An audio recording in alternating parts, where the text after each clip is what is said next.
दोस्तों, जहां हमारा सोलर सिस्टम खत्म होता है वहां स्टार्ट होती है काइपर बेल्ट।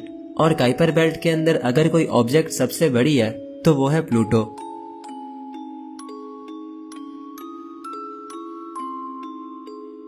इनफैक्ट प्लूटो एक ऐसी जगह पर है जहां सनलाइट 1% से भी कम पहुंचती है और उस जगह पर टेम्परेचर -200 डिग्री सेल्सियस से भी नीचे चला जाता है, जो कि इतना ठंडा है कि ये आपकी हड्डियों को भी जमा देगा। तो बस यूं समझ लो कि प्लूटो वहां है जहां अंधेरा है, ठंड है और शायद और भी बहुत कुछ, जिस सब के बारे में हम आज की इस वीडियो में डिटेल से डिस्कस करेंगे। तो जी हाँ दोस्तों, आज की ये वीडियो प्लूटो पर होने वाली है, क्योंकि जब से मैंने स्पेस पर वीडियोस बनाना स्टार्ट किए हैं तब से मैंने हमेशा अपनी वीडियोस में यही बोला है कि हमारे सोलर सिस्टम में 8 प्लैनेट्स हैं। क्योंकि अगर हम गूगल पर भी सर्च करते हैं तो गूगल भी हमें यही बोलता है कि सोलर सिस्टम में 8 प्लैनेट्स हैं, जिनमें मरक्यूरी पहला है और नेपच्यून आखिरी प्लैनेट है। अब सवाल ये है कि प्लूटो कहाँ गया। तो ये एक ऐसा सवाल है जो कि मुझे कमेंट्स में सबसे ज्यादा पूछा गया। Where is Pluto? प्लूटो कहाँ है? Is Pluto not in our solar system? Pluto के बारे में शायद आप भूल गए हो। और भाई, अगर सोलर सिस्टम में 8 प्लैनेट्स हैं तो फिर प्लूटो आखिर कहाँ है?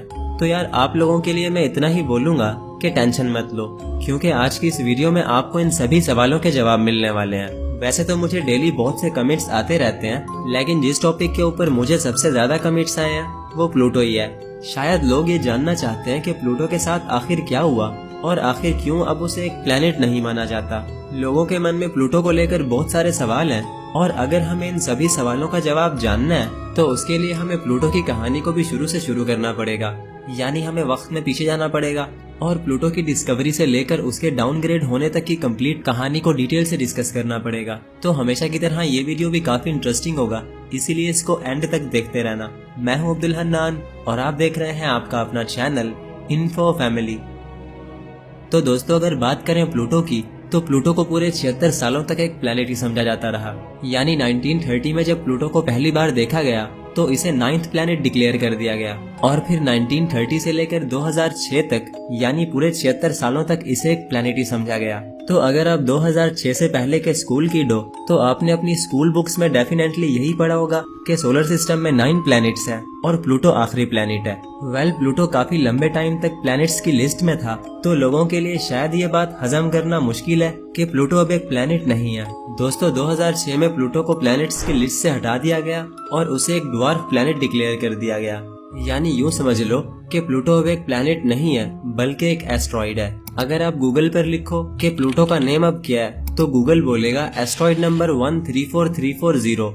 अब ये सब कैसे हुआ, क्यों हुआ, चलो थोड़ा डिटेल से समझते हैं।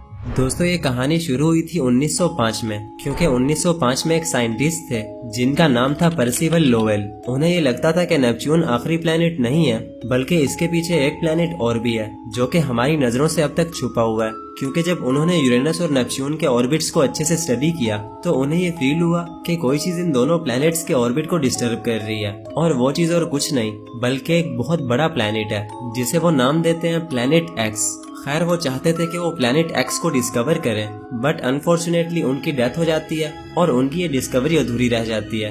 दोस्तों, पर्सिवल लोवेल की एक ऑब्जर्वेटरी भी थी जिसका नाम था लोवेल ऑब्जर्वेटरी। 1915 में उनकी डेथ हुई थी और 1915 से लेकर 1929 तक यानी पूरे 14 सालों तक उनकी ऑब्जर्वेटरी में काम करने वाले एस्ट्रोनॉमर्स ने प्लैनेट एक्स को ढूंढने की भरपूर कोशिश की, बट पूरे 14 साल कोशिश करने के बाद भी वो नाकाम रहे और उन्हें प्लैनेट एक्स नहीं मिला।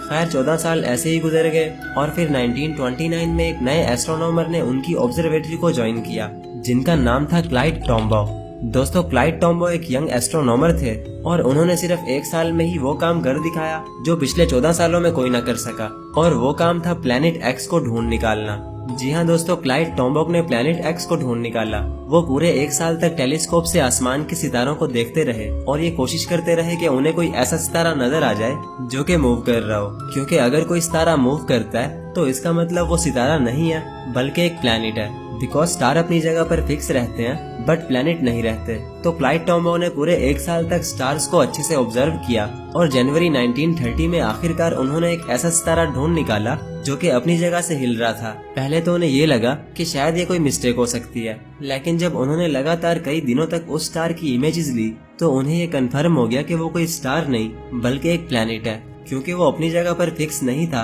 बल्कि वो एक पॉइंट से दूसरे पॉइंट की तरफ मूव कर रहा था। तो फाइनली उन्होंने एक मूविंग स्टार ढूंढ निकाला और यूं प्लैनेट एक्स डिस्कवर हुआ। दोस्तों प्लैनेट एक्स अब डिस्कवर हो चुका था, लेकिन प्रॉब्लम ये थी कि एस्ट्रोनॉमर्स से उस प्लैनेट का नाम डिसाइड नहीं हो पा रहा था। उनके पास बहुत सारे नेम्स की सजेशंस आने लगी, जैसे क्रोनस, एटलस, एरेबस, पर्सिफोन और प्रोमीथियस वगैरह वगैरह। खैर उनके पास बहुत सारे नेम्स थे, लेकिन उन्हें नहीं लगता था कि इनमें से कोई भी नाम इस प्लैनेट के लिए परफेक्ट होगा। तो काफी सारे सजेशंस आने के बाद उन्हें जो नाम सबसे अच्छा लगा वो था प्लूटो। दोस्तों मजे की बात यह है कि ये नाम एक 11 साल की छोटी सी बच्ची ने सजेस्ट किया था, जिसका नाम था वेनेशिया बर्ने। वेनेशिया को लगा कि प्लूटो नाम इस प्लैनेट के लिए परफेक्ट रहेगा, क्योंकि दोस्तों रोमन मैथोलॉजी में प्लूटो एक ऐसे गॉड का नाम था जो कि अंडरवर्ल्ड पर राज करता था। तो वहीं अगर हम प्लैनेट एक्स को देखें तो प्लैनेट एक्स भी एक ऐसी जगह पर था जो कि लगभग अंडरवर्ल्ड की तरह ही है, यानी काइपर बेल्ट। और अगर आपको काइपर बेल्ट का नहीं पता तो मैं आपकी जानकारी के लिए बताता चलूं कि प्लैनेट नेपच्यून के आगे एक ऐसा रीजन स्टार्ट होता है जहां ट्रिलियंस ऑफ ऑब्जेक्ट्स एक गोल चक्कर बनाकर सन के गिर्द ऑर्बिट कर रही हैं, जिसमें बहुत सारे एस्ट्रॉइड्स, कॉमेट्स, ड्वार्फ प्लैनेट्स और आइसी रॉक्स वगैरह शामिल हैं। तो दोस्तों स्पेस के इस रीजन को हम काइपर बेल्ट कहते हैं, और काइपर बेल्ट में अगर कोई ऑब्जेक्ट सबसे बड़ी है तो वो प्लूटो ही है। तो शायद अब ये कहना गलत नहीं होगा कि काइपर बेल्ट एक अंडरवर्ल्ड है और प्लूटो उस अंडरवर्ल्ड का राजा है। तो यही वो वजह थी कि प्लैनेट एक्स का नाम प्लूटो रखा गया और फिर 1930 में ही इसे 9th प्लैनेट डिक्लेयर कर दिया गया। वेल सोलर सिस्टम का 9th प्लैनेट अब डिस्कवर हो चुका था, लेकिन कोई भी ये नहीं जानता था कि इस प्लैनेट का साइज आखिर कितना है। तो दोस्तों अगर बात करें प्लूटो के साइज की, तो शुरुआत में साइंटिस्ट को ये लगा कि प्लूटो अर्थ से बहुत बड़ा है और इसका साइज भी शायद यूरेनस और नेपच्यून के जितना है। लेकिन दोस्तों ऐसा नहीं था। दोस्तों जैसे जैसे प्लूटो को स्टडी किया जाता रहा तो ये पता चलता गया कि प्लूटो ना तो अर्थ से बड़ा है और ना ही ये हमारी अर्थ के जितना है, बल्कि असल में ये तो हमारे मून से भी छोटा है। जी हाँ दोस्तों, प्लूटो का साइज हमारे मून का लगभग आधा है, और अगर हम प्लूटो का साइज अर्थ से कंपेयर करें तो अर्थ की चौड़ाई प्लूटो से 6 गुना ज्यादा है, और अगर अर्थ के अंदर प्लूटोस को भरा जाए तो इसमें लगभग 170 प्लूटो आराम से फिट आ जाएंगे। तो इससे आप खुद ही अंदाजा लगा लो कि प्लूटो कितना छोटा होगा। तो ये तो हो गया प्लूटो का साइज। चलो अब बात कर लेते हैं प्लूटो के डिस्टेंस की। तो दोस्तों अगर बात करें डिस्टेंस की, तो प्लूटो इतना दूर है कि आजकल के मॉडर्न टेलीस्कोप्स भी उसकी इमेजेस को सही से कैप्चर नहीं कर पाते। दोस्तों प्लूटो सन से 7.4 बिलियन किलोमीटर्स या फिर 49.4 एस्ट्रोनॉमिकल यूनिट्स दूर है। और अगर आपको एस्ट्रोनॉमिकल यूनिट का नहीं पता तो मैं आपको बताता चलूं कि सन और अर्थ के बीच का जो डिस्टेंस है उसे हम साइंस की लैंग्वेज में एक एस्ट्रोनॉमिकल यूनिट कहते हैं। यानी जैसे प्लूटो सन से 49 एस्ट्रोनॉमिकल यूनिट्स दूर है, तो इसका मतलब वो सन और अर्थ से 49 गुना ज्यादा फासले पर है। और जैसे कि मैंने बोला कि प्लूटो सन से इतना दूर है कि आजकल के मॉडर्न टेलीस्कोप्स भी उसकी इमेजेस को अच्छे से कैप्चर नहीं कर पाते। तो ये है प्लूटो की वो इमेजेस जो कि हबल टेलीस्कोप ने ली हैं। इनमें आप देख सकते हो कि प्लूटो कितना फजी दिखाई दे रहा है। ना तो प्लूटो का सही से कलर दिख पा रहा है और ना ही उसकी डिटेल्स दिख रही हैं। तो यही वजह थी कि साइंटिस्ट को प्लूटो को स्टडी करने में दिक्कत हो रही थी, और वो ये समझ चुके थे कि अगर उनको प्लूटो को अच्छे से स्टडी करना है तो उन्हें प्लूटो पर एक स्पेशल स्पेसक्राफ्ट भेजना पड़ेगा। और यही सब सोचकर वो एक स्पेशल स्पेसक्राफ्ट को डिजाइन करते हैं जिसका नाम था न्यू होराइजन्स। दोस्तों न्यू होराइजन्स अब तक का इकलौता ऐसा स्पेसक्राफ्ट है जो कि प्लूटो पर गया। इसको स्पेशली इसीलिए बनाया गया था कि ये प्लूटो पर जाकर हमें उसकी क्लियर इमेजेस दिखाए और साथ ही साथ प्लूटो को स्टडी भी करे। तो जैसे ही न्यू होराइजन्स प्लूटो पर पहुंचकर उसकी इमेजेस लेता है तो वो इमेजेस कुछ ऐसी होती हैं। अब इन तस्वीरों में आप देख सकते हो कि प्लूटो के कलर्स कितने क्लियर हैं और कैसे प्लूटो की सारी डिटेल्स नजर आ रही हैं। दोस्तों न्यू होराइजन्स को 2006 में लॉन्च किया गया था, जो कि प्लूटो के पास फिर 2015 में पहुंचा। यानी उसे प्लूटो तक पहुंचने में पूरे 9 साल लग गए। और अपने 9 साल के इस लंबे सफर में उसने क्या कुछ देखा, ये एक काफी लंबा टॉपिक है जिस पर हम किसी नेक्स्ट वीडियो में डिटेल से डिस्कस करेंगे। तो चलो आगे बढ़ते हैं। दोस्तों वैसे तो न्यू होराइजन्स प्लूटो पर जाने वाला इकलौता स्पेसक्राफ्ट है, लेकिन न्यू होराइजन्स से पहले वॉयेजर 1 और वॉयेजर 2 को भी लॉन्च किया गया था, जिन्हें हमारे सोलर सिस्टम के गैस जायंट्स को स्टडी करना था। वॉयेजर 1 ने जुपिटर और सैटर्न को स्टडी किया था और वॉयेजर 2 ने यूरेनस और नेपच्यून को। अब फैक्ट ये है कि अगर साइंटिस्ट चाहते तो वो वॉयेजर 1 और 2 को प्लूटो पर भी भेज सकते थे, लेकिन तब तक उनके माइंड में ये बात आई नहीं थी और प्लूटो पर भेजने की बजाय उन्होंने इन दोनों स्पेसक्राफ्ट्स को इंटरस्टेलर स्पेस में भेज दिया। दोस्तों जैसे कि हम जानते हैं कि प्लूटो सन से पूरे 7.4 बिलियन किलोमीटर्स दूर है, तो ये दूरी इतनी ज्यादा है कि प्लूटो पर सनलाइट ना होने के बराबर है। दोस्तों प्लूटो पर सन की लाइट 1% से भी कम पहुंचती है और यही वजह है कि प्लूटो का आसमान इतना काला है कि आपको वहां दिन में भी स्टार्स आराम से दिखाई देंगे। और इसी तरह अगर टेम्परेचर की बात करें तो प्लूटो का टेम्परेचर सभी प्लैनेट्स से ज्यादा ठंडा है। जहां यूरेनस का लोवेस्ट टेम्परेचर -224 डिग्री सेल्सियस और नेपच्यून का -214 डिग्री सेल्सियस है, वहीं प्लूटो का टेम्परेचर -233 डिग्री सेल्सियस तक चला जाता है, जो कि इसको बाकी सभी प्लैनेट से ज्यादा ठंडा बनाता है।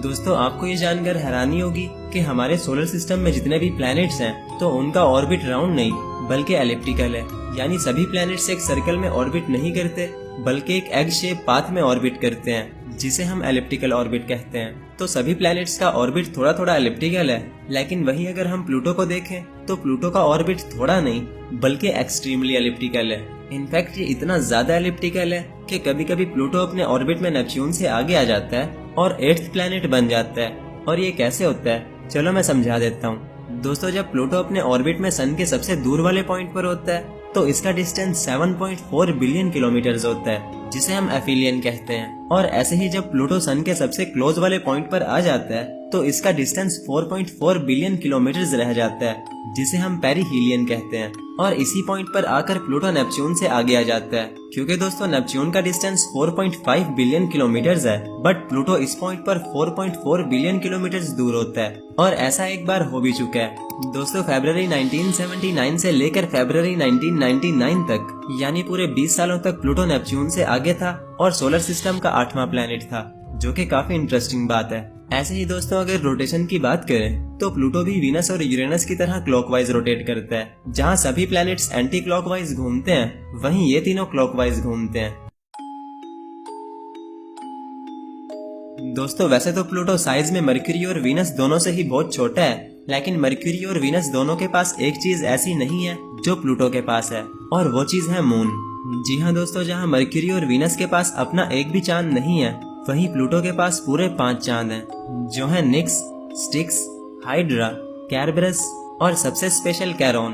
क्योंकि दोस्तों कैरोन प्लूटो का सबसे बड़ा चांद है, जो कि प्लूटो के साथ डांस करता रहता है। यानी वो प्लूटो के गिर्द तो ऑर्बिट करता ही है, लेकिन साथ साथ प्लूटो को भी अपने गिर्द ऑर्बिट कराता है। और ये सब कैरोन के बड़े साइज की वजह से होता है। दोस्तों कैरोन का साइज प्लूटो का लगभग हाफ है, और यही वजह है कि कैरोन की ग्रेविटी प्लूटो पर बहुत ज्यादा इफेक्ट डालती है, जिसकी वजह से प्लूटो और कैरोन दोनों ही एक दूसरे के गिर्द घूमते रहते हैं। दोस्तों जब मैं ये सब पढ़ रहा था तो मैंने एक इंटरेस्टिंग चीज और पढ़ी, और वो ये कि अगर प्लूटो एक प्लेनेट ना होता तो आज ये नेपच्यून का एक चांद होता। बिकॉज काफी साइंटिस्ट का ये मानना है कि एक टाइम ऐसा था जब प्लूटो और ट्राइटन दोनों ही नेपच्यून के पास से गुजरे। प्लूटो तो नेपच्यून के पास से निकल गया, लेकिन ट्राइटन को नेपच्यून की ग्रेविटी ने कैप्चर कर लिया और उसे अपना एक चांद बना लिया। यानी अगर प्लूटो भी नेपच्यून के ऑर्बिट में आ जाता तो आज ये भी ट्राइटन की तरह नेपच्यून का एक चांद होता। दोस्तों प्लूटो के बारे में बताने को अभी भी बहुत कुछ है, लेकिन मुझे लगता है कि वीडियो काफी ज्यादा लंबा हो जाएगा और आप लोग बोर हो जाओगे। तो चलो अब मैं ज्यादा बातें नहीं करता और आपको आपके सवाल का जवाब देता हूँ कि प्लूटो आखिर एक प्लेनेट क्यों नहीं है। तो चलो अब बात करते हैं प्लूटो के डाउनग्रेड की। दोस्तों 1930 से लेकर 2006 तक, यानी पूरे 76 सालों तक प्लूटो एक प्लेनेट रहा, बट 2006 में प्लूटो को प्लेनेट की लिस्ट से हटा दिया गया। और ऐसा क्यों हुआ, चलो समझ लेते हैं। दोस्तों बात कुछ यूं है कि प्लूटो के अलावा और भी बहुत सारी ऑब्जेक्ट्स ऐसी हैं जिन्हें प्लेनेट बनाया जा सकता था।